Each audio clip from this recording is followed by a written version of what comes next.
ఆంధ్రప్రదేశ్ రాజకీయాలు ప్రస్తుతం ఆసక్తికరంగా మలుపు తిరిగాయి.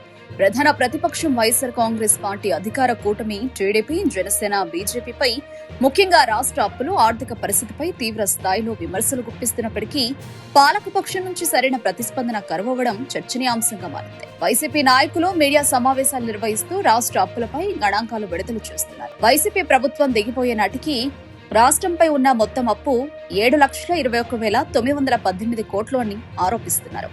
అంతకుముందు టీడీపీ హయాంలో ఈ అప్పులు 3,90,247 కోట్లు మాత్రమేనని, తాము చేసిన అప్పుల కంటే అంతకుముందు చేసిన అప్పులే అధికమని వైసీపీ వాదిస్తోంది. ప్రతిపక్షం చేస్తున్న ఈ తీవ్ర ఆరోపణలకు అధికార కూటమి వెంటనే కౌంటర్ ఇవ్వకపోవడం, దీని వెనుక వ్యూహాత్మక కారణాలు ఉండవచ్చని రాజకీయ పరిశీలకులు భావిస్తున్నారు.